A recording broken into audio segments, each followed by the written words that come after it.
இப்ப நான் ஒரு சேலஞ்ச் வைக்கிறோம் சார், அந்த சேலஞ்சில் நீங்க போட்டியிட ஓகே சார்? சேலஞ்சுக்கு நான் யார்ட்டையும் போட்டிக்கு போறது இல்லை. சரிங்க சார், இந்த செக்மெண்ட்டுக்கு என்ன பேர் வைக்கிறதுன்னு தெரியல சார், அதனால சொல்றோம்.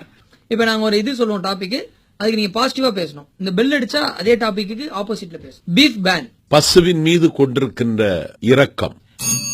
நெகட்டிவ்.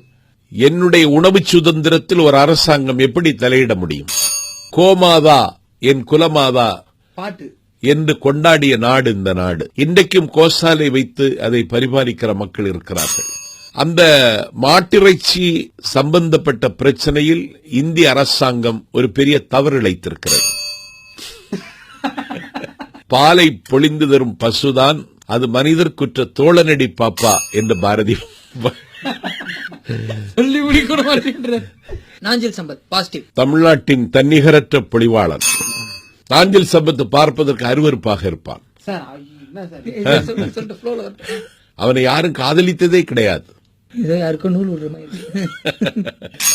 அவன் பேசாத நாளில்லை, அவனை போல் பேச ஆளில்லை. Negative sir, negative. Nanjil Sampath வயிறு முட்ட தின்பான், தன்னை மறந்து தூங்குவான். நாஞ்சில் சம்பத் இரவெல்லாம் விழித்திருந்து படிப்பான். நாஞ்சில் சம்பத் காலையில் எழுந்து குளிக்க மாட்டான்.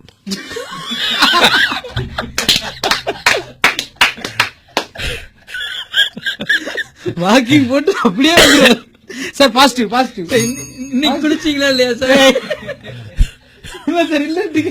இல்ல குளிக்கல சார். உங்களுக்கு இல்ல ஜலதோஷம் இன்னைக்கு சார். வெயில் பயங்கரமா அடிக்குது சார், பங்குனி வெயில். இல்ல எனக்கு ஜலதோஷம். குளிக்காமல் இருப்பது உங்களுக்கு சந்தோஷம்?